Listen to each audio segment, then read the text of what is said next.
So, yeah. Are we able to be explicit?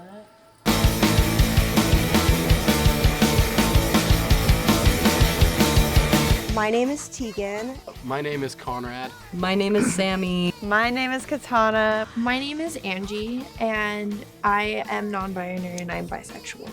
And I am non-binary and bisexual. I'm non-binary and queer. I also identify as trans masc. And I identify as bisexual. I am non-binary and queer. I don't know, maybe that was stupid, but I was like all-encompassing.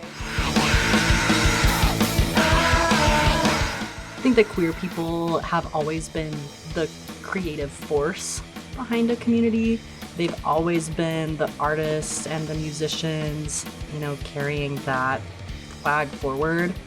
I think the biggest overlap is a lot of people in the punk scene are queer. So it's hard to separate them when they're being cut from the same cloth. I think for a very long time, metal has been like an overly macho, like straight dudes club. However, there are so many people in the metal community who are queer, and there are so many more than we'll ever know because there's a lot of people who just aren't out. Over the years, that kind of super macho dude image has been broken down. Queerness gets really hidden or not acknowledged, or there's a lot of people who are just ignorant and don't understand that would just assume and put you into the girl category or the straight category. But within the queer punk scene, I feel like we're all really seen. There's kind of this silly thing in the punk scene where you can talk shit on someone, but you're not going to misgender them. I think there certainly are some queer people who aren't really in a different subculture or who kind of are into underground music, so they don't really understand this kind of aspect of my personality or just this aspect of people in general. But I've found that the queer community is a lot more welcoming than most other communities. So I think if I explain it to someone, they'll usually be like, oh, okay, that's cool. And they kind of won't really care. In some eyes, I do fear that the queer community in Utah can look down onto alternative people in the sense that they're wearing it as a fashion. They're being queer for expression, not for identity, when in reality they are in tandem. Queerness is fashion, and queerness is an expression, and queerness is how to be shown. And any discrimination shown within the queer environment is misled hatred.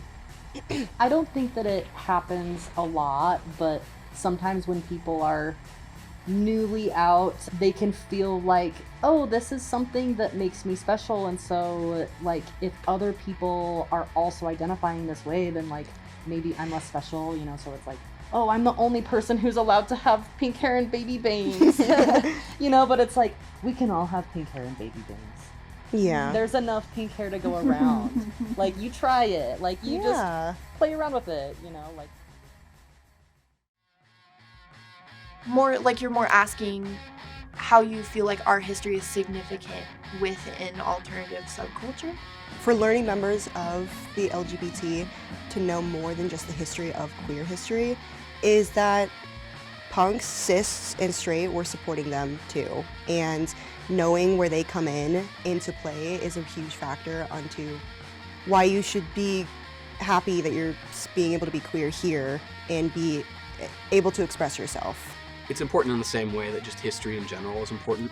You want to know where you came from, and you want to know what happened in the past so you don't repeat mistakes that have already happened. And also, we want to know what happened in the past so we can give respect to the people who made great strides as far as the acceptance of our community. I think it's also important to know the niche history of, the identity that you're discovering and that you're uncasing within yourself.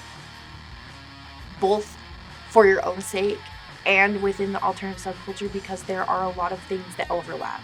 A lot of it comes from people going against oppression, going against things like being harassed in the streets, being killed in the streets, and speaking up about it through art.